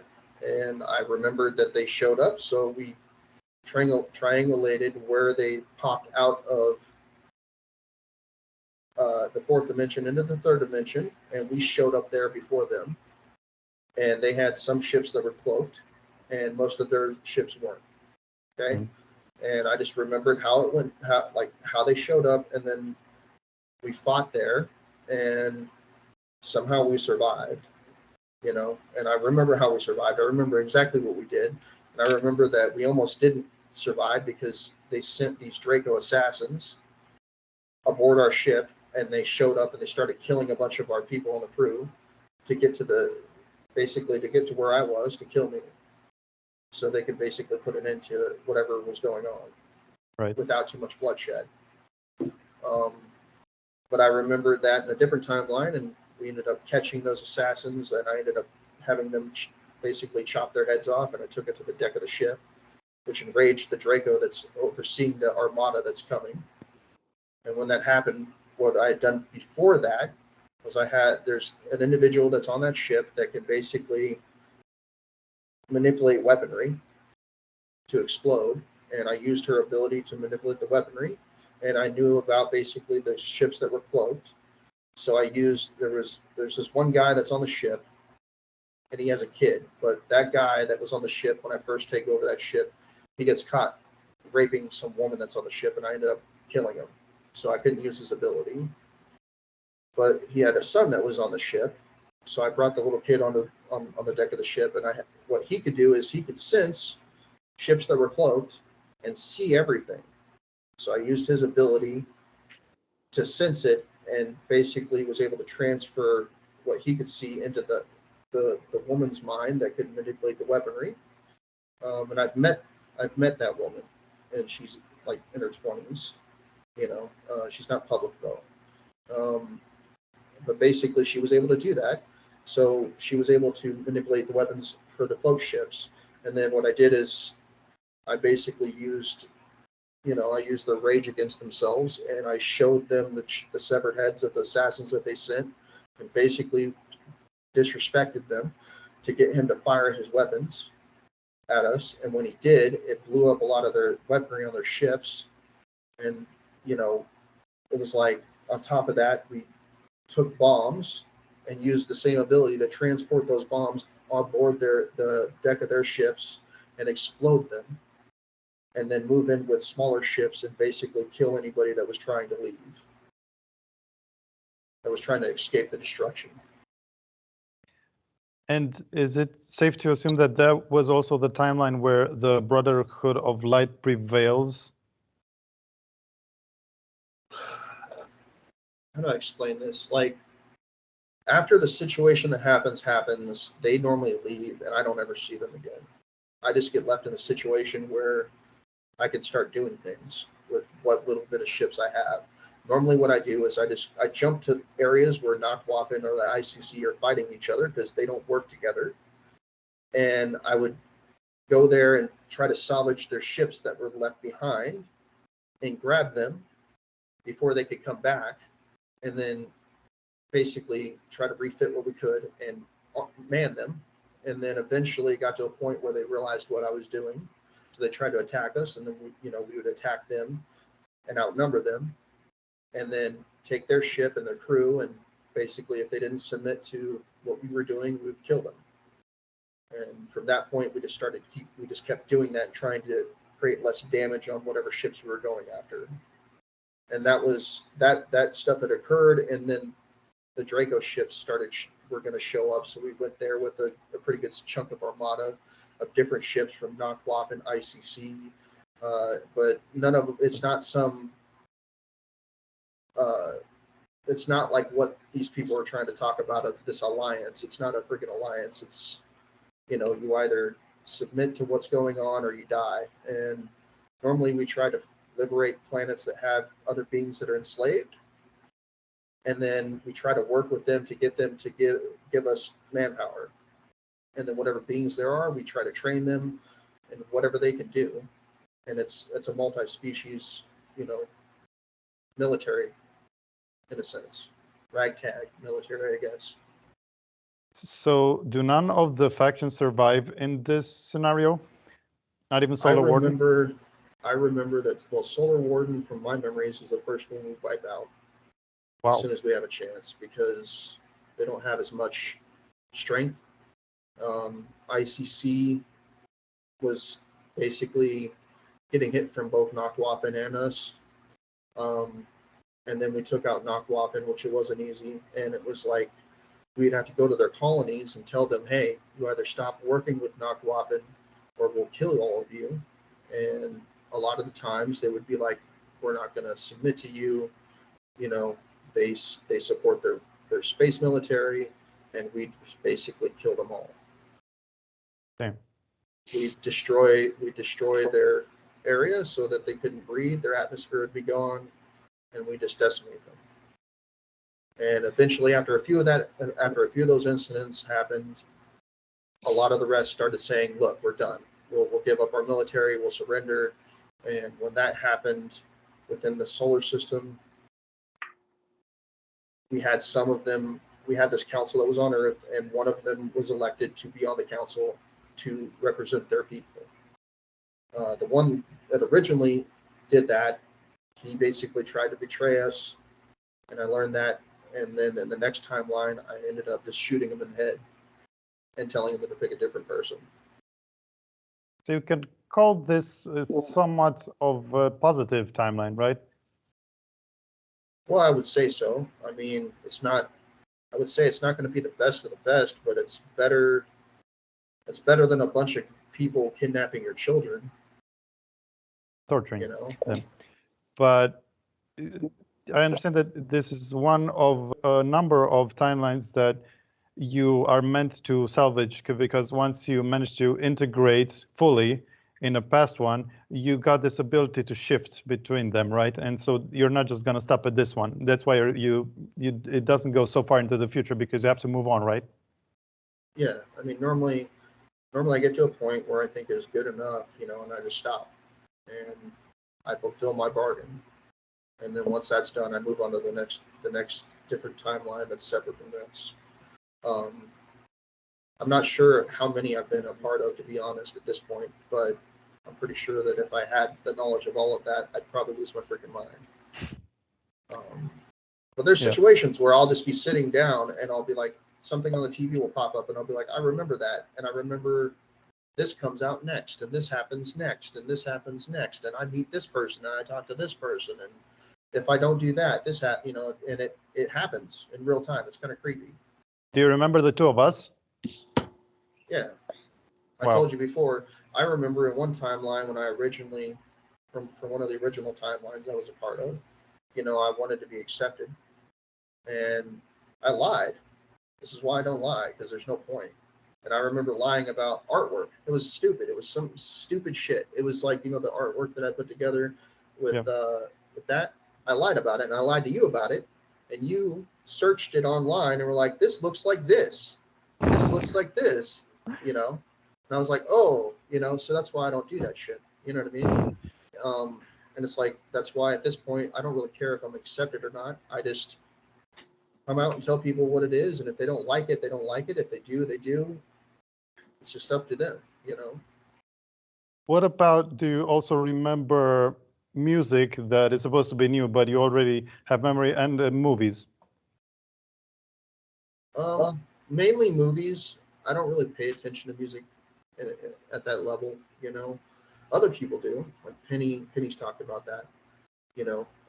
But for me, it's like just weird shit, because I normally like to watch TV. You know, that's how I relax. So, you know, just different movies that are going to come out that people don't know about. I'll just remember that it's going to come out, and then it does. Like Ninjamas, for instance. One of the things for like little kids for these pull-ups. I remembered those before they even came out, and they started playing it on TV, and I'm like, holy shit, that's creepy. You know. All right. Now let's move on to maybe the last big topic, which is the most controversial, which is Ashtar Command. So, from what I understand, it's a peaceful group, and also varied like the council, but of course totally different. And they are not what we perceive them to be. They at least the more advanced ones, do they all mimic like Ashtar does, a body? So we perceive what certain things that they want us to. I'd assume so, yeah. From what I recollect, like they're not in the body that you see. Like that's just, I wouldn't say it's a hologram, but it's more like they can go in your mind and make you see what they want you to see. Anybody that's a strong telepath can do that. I didn't get anything like that was evil from them, but it was like I was told early on that they couldn't show me their true form because if they did, my mind wouldn't be able to fathom it. You would die given a certain amount of time. I would assume that was what they were going with. And Could that be the case? I don't know. I mean, I would assume that if people saw a lot of these different aliens, they would probably go catatonic. Yeah. But they didn't have to, I guess, lower their frequency just so you can be around them, right? Because to each other, I would guess they could perceive their true form, right? I don't know if they had to lower any frequency or anything like that. I just know that they could travel at higher dimensions. They could change. They never really changed their form though, and there was humans that were on the ship, all sorts of different beings. They basically pick up beings from all different races and they have them serve on the ship. It just depends on like what their goals were, and they take them from their goals. You know. My speculation is that they downgraded when they were around humans, and then they showed their true form only when they were amongst each other, because I know that they can change between densities, but that's just my speculation. So, but how come you managed to actually have sex with one of them, given that she wasn't in her true form, you know? From what I recollect and remember, she was in a suit. And the suit that she was wearing, she basically stated that she wasn't going to take it off.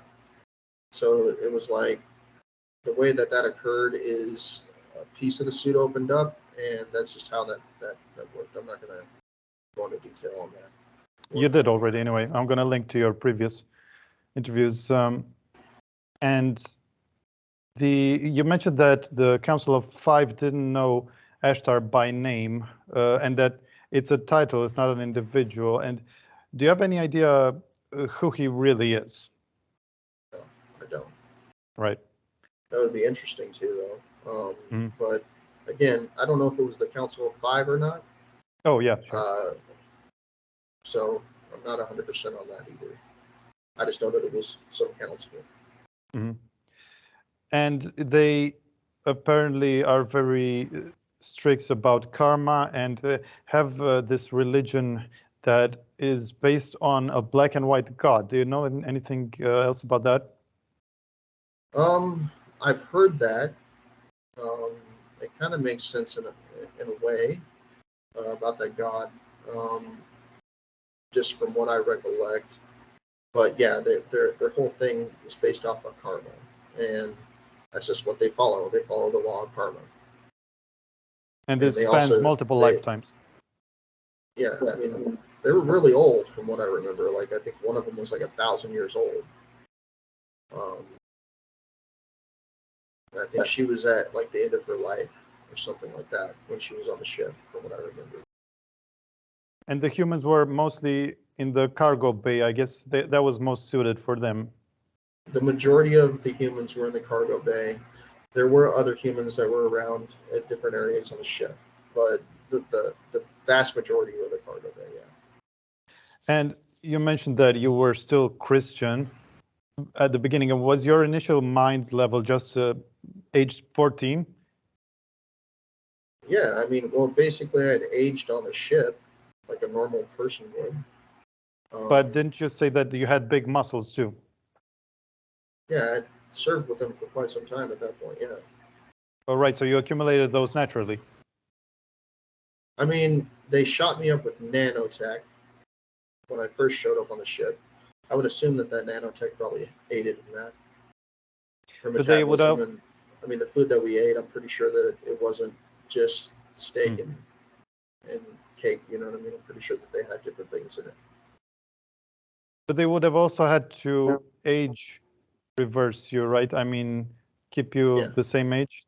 And they have the technology to age reverse, yes. Do you remember how they did that? There was this capsule pod that they put us in, and basically it would just age regress us. Mm-hmm. And can you recall the time that what changed you from being a Christian? It was more like I saw what they could do, and I saw what I was doing didn't do anything. You know. So it was during your Ashtar service that you realized. Yeah, I mean, basically they had abilities to do things that I thought only God could do. And anytime I prayed to God, I never got any response back or bullshit like that, you know. So it was everything that they were doing, things were happening, and what I was doing really wasn't doing anything. But they didn't try to force me to follow what they were doing, you know. Mm-hmm. I just tended to learn it and understand it and just go with it at that point.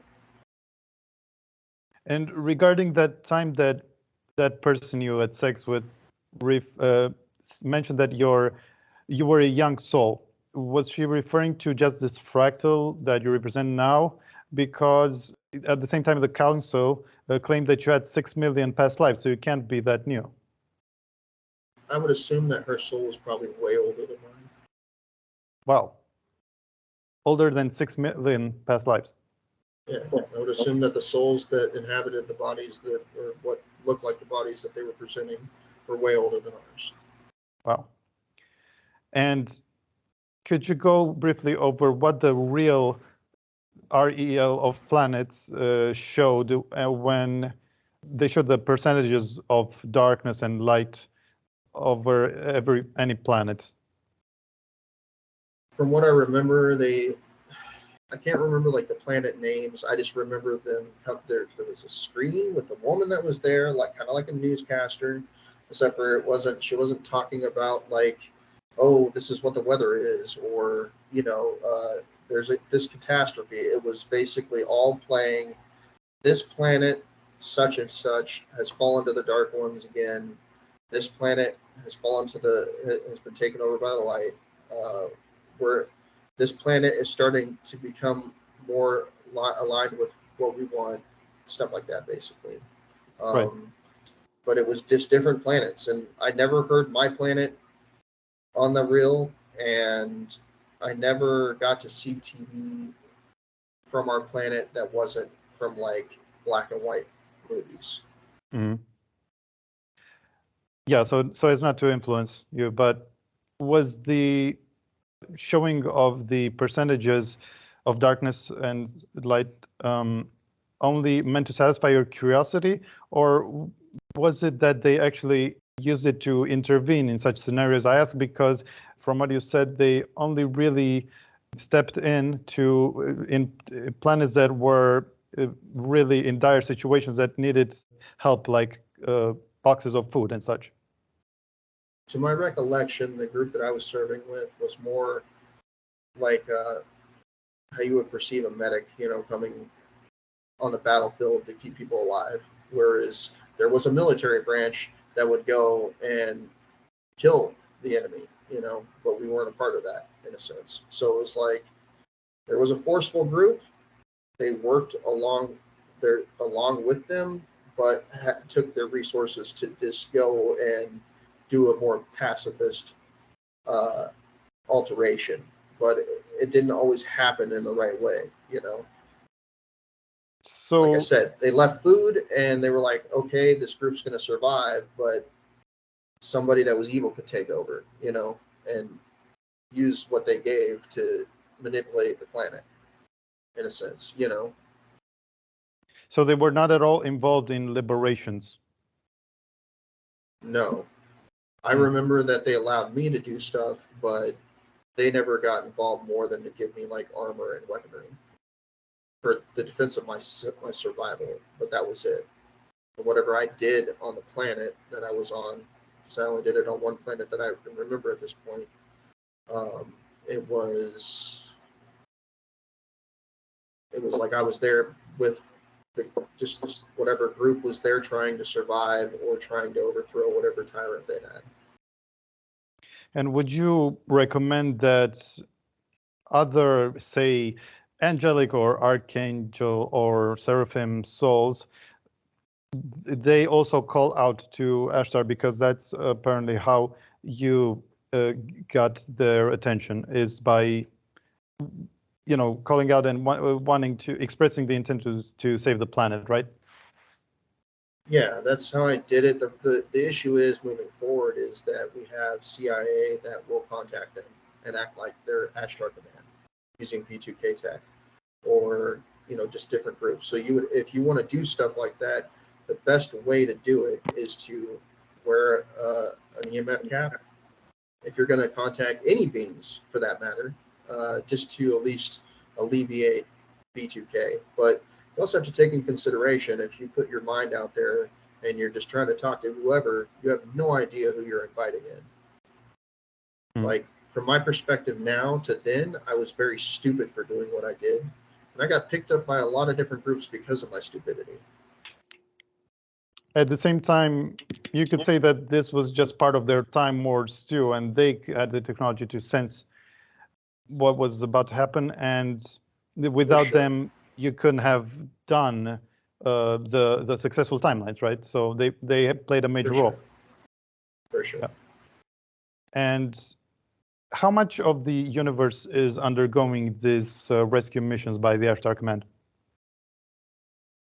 I mean, there was a trajectory of, like, we went from point A to like point B and then back to point A. So it was like we were going to different planets, traveling along, stopping at these certain planets and helping them do certain things. And then we would move along and go to another planet, move along, go to another planet. And then basically, like it was explained to me, we were returning in that direction, but we weren't. Their average thing was, we're not going to return and help any planets. We're just going to leave them be and go back to where basically where I was dropped off. For me and for other groups that were on the ship.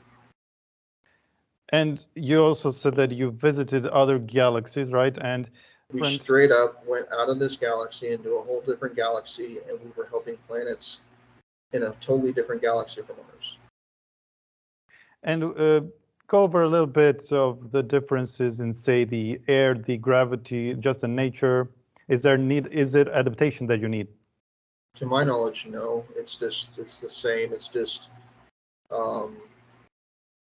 when you go to different planets, you have to adapt to those planets depending on what's going on with them. Just like in the here and now, some of the missions that I remember going on, we had to have blood transfusions to get us ready to go to a different planet that, basically you had to have a certain kind of stuff that was already on the planet in your system. And you also had those smart suits. Yes, we also every group I've served with so far has had smart suits. Yeah, and some were blue, some were black, some were, there's different colors, gray. And what are the standards for who they pick up on Earth, if you know? From what I recollect, for the humans that were on the ship, they mainly picked up people that were pretty much already mentally broken, and they were going to help them along with them helping them in return. Most of the people that were on the ship, they might have had certain ideologies or whatever, but most of them had the same mindset that they wanted to help and do something. So they were all damaged. Yeah, I mean, maybe some of them weren't, but I know that the ones that ended up with me on that one planet definitely were not the same after what happened. Interesting. And do they take people temporarily, or is it always a set amount of number of years? I know that we were never forced to stay on the ship. They always were willing to take us back right where they got us if we didn't act in a certain fashion.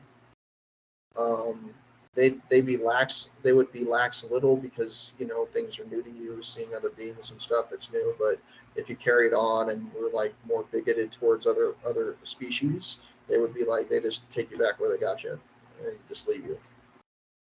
But There's also the time that you said that you were learning martial arts and you picked up a fighting instructor in his sleep, right?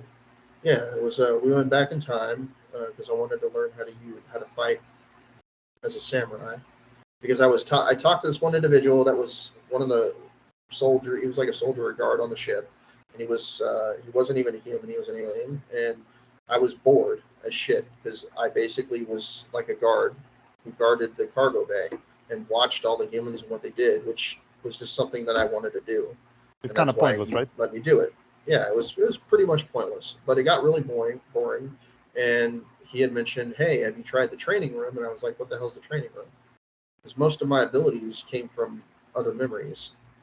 Like they help me integrate alters that, and I think that's why I'm able to do a lot of what I'm able to do because I did a lot of meditation, a lot of integration work, unwittingly, you know. But from what I remember, we had an interaction, and he was like, "Hey, have you tried the training room? You can learn whatever you want." And I was like, "He's like, if you're that bored, do this." And I was like, "Sure, okay." And then he took me to this room, and I had told him previous like what I wanted to do. I walked in the room; it was just a still room, and there was this guy that was dressed like a samurai. He only spoke Japanese. I had to use a device so I can understand him, and when we activated the device, he spoke English just like I spoke basically Japanese to him. You know, Mm-hmm. it auto translated.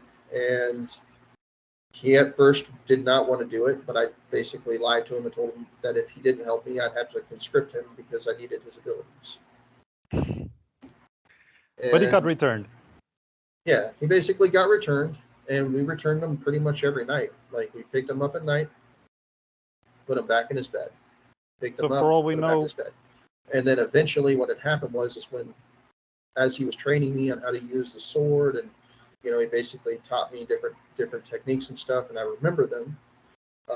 He and not just from that, like I also remember stuff from Montauk too when it came to swordplay. But from what I remember, like he was a brutal trainer, and it was no holds barred with him.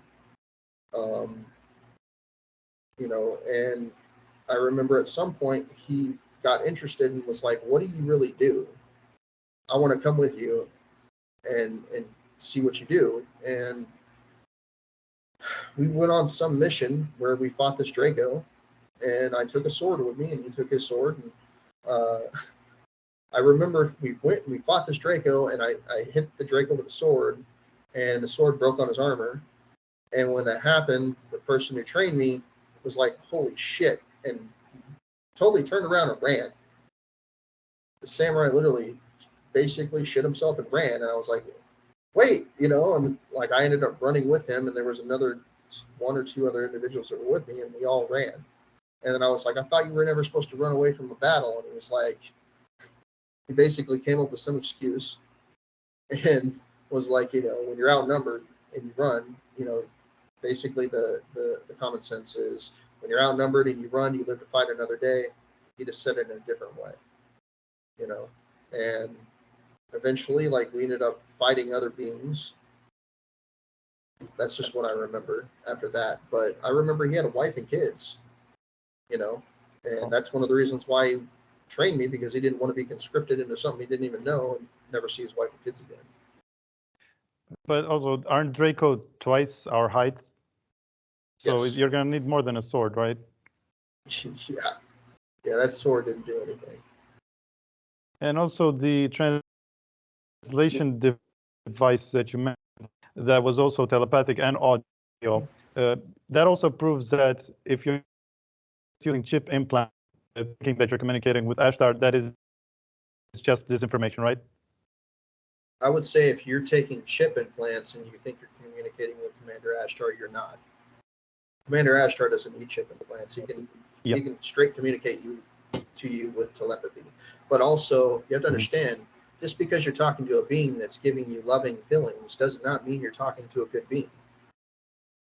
Which a lot of people focus on. "Oh, well, I don't feel anything bad." That doesn't mean anything, right? Like, these same beings weren't presenting themselves the way they really were, even when they took me. Not that I have any bad memories, I have bad memories of situations that happened in the process of serving with them, but most of my memories aren't them doing anything bad necessarily, you know. But yeah, if you think you're talking to them with a chimp implant, they don't need that. They can put up telepathic defense in your head and talk to you without anybody finding out. They can talk to you with telepathy. They don't need to have a chip in your head. No. That's old hat. The only time you need a chip in your head is like, I know Nacht Waffen does that, so because you're chipped into a ship, like Penny's discussed. But that's more human groups that do that, or Greys. It's possible that they would have upgraded too to wireless. I mean, to telepathic type devices that don't need the implant, right? Because this Penny's account goes as far back as 6 years ago. I would assume that some of their tech is advanced, but it's still, it's still implants that they're using. Oh, okay. But you can use telepathy without it. Most of the people that served could use telepathy without it. It's just that was to cut out other groups from knowing what you were doing. Right. But it's more, it's kind of more naive because there are aliens that it doesn't matter if you have a freaking chip implant. Yeah. And the toilets used water, whereas the showers only used vibration, maybe sound-based, right? Yeah, on that ship they used vibration, and it was like really distorting. But like I said before in other interviews, I've never been cleaner in my life than when I used that tech. And say you died in battle, would you get revived? When I was serving with them, to my knowledge, I don't have any memories of dying yet. So I don't know. I would assume so. They have tech to do to age regress. I'm pretty sure they have tech to clone. I'm pretty sure that they have regen tanks as well. You didn't die, but you did kill someone, right? How did you get away with shooting the guy that disobeyed you on that planet in the head? Necessarily, I didn't. I had to go and turn myself in. Eventually, but yeah. it was more like a karma situation. He wasn't judge or jury against me. It was just like, you committed a lot of these things. I don't know what to do with you right now. And I was like, because I killed a majority of those beings that were on the planet, I basically had to go be judged by their people. That was an option. That wasn't what he wanted, but I ended up doing it anyways. Because I wasn't a murderer at that point. It's just I altered out and was in a traumatic situation, and I just lost my shit in that situation and shot that individual. It does show that they're quite forgiving and understanding, right? Because usually they don't accept violence or low vibe behavior of any kind, except maybe righteous anger. Yeah, I mean, he did have like righteous anger. I could sense it, like his emotions, and like you could tell when he was angry, but it wasn't like I'm gonna hurt you or kill you. It was more like, if you're a parent and you're like, why'd you put your hand on the on the glass for the fireplace? I told you not to do that. You know what I mean? That kind of a situation versus you're a scumbag. I'm going to kill you because I can, and I'm angry because I want to hurt you. And what about their level of technology? Was it ahead of the human SSP, like maybe their weaponry or such? Yeah, I would think. I mean, they didn't even need technology. That's the reality. They just use their mind first for combat? I mean, they had a lot of advanced tech, but more or less, they didn't need tech. Like, they could probably, I would say that being could probably show up and kill everybody in the vicinity just with his mind. Right. And I'm curious, do you think that mind fracture could ever be performed like ethically, or is it always dark? I mean, what would be your definition of ethically? In a way that, is lawful, doesn't doesn't entangle you karmically, is in accordance with natural law and stuff like that, doesn't really have any disadvantages, but is done properly, I don't know exactly, but. You mean like, can we mind fracture people without raping them? Yeah, And like, is doing there a lot of the more actual, negative things? Is that what you're basically getting at? yeah, like, is this mechanism, does it have a hidden purpose after all? Because it can't be there, accidentally. Maybe it was just the fact that we don't know how to harness it. Yeah, I mean, I would assume that you could probably use VR tech and more advanced tech to do it without, or even psychic abilities like Matt Tracy's discussed it, you can go in with your mind if you're a strong enough psychic and actually create an altar and, compartmentalize that altar. What would be the purpose of that would be my question. Like, what direction are you trying to take that in? Like, why would you want to do that? Well, when you said that you got a lot of extra abilities once you manage to fully reintegrate, like the ability to jump timelines, I would think that it was a necessity for you to have had the altars in the first place. I think that those abilities can be done without any of that. Granted, you would have to push. The reality is you would have to push those beings. At this point, if we were going to do it at this point, you would have to push those beings to their limits for their psychic abilities to come out. And then after that fact, then would take place the training of those abilities. But I'd assume that once we hit the certain population quota that we need on this planet and everybody becomes psychic, even if they're low-level psychics or whatever, it doesn't matter. People will be telepathic. It won't really matter. Then you can just start training the abilities. Everybody has different abilities. It's not just psychic abilities either. I mean, a lot of it's psychic, but it's just manipulating your surroundings. So there's no real practical use, in your view, for a mind fracture? No. Okay. I mean, we have the capacity at this point to give whole classroom educations, feed it into your subconscious, and then manipulate it to where you can bring it to your conscious mind. Mm-hmm. Just with VR tech. So, I mean, you wouldn't even have to mind fracture somebody for that. I see. Oh, yeah, well, I actually had a bunch more questions about Montauk, but I think it's best to leave that for another time because we're already past the 2-hour mark, and also about who you represent at soul level. Had a few questions about that. I think 2 hours is a more digestible chunk for people, so this is a good time to call it a night, I think. Okay. Cool. Well, thanks for coming, and yeah, see you soon. All right, take care.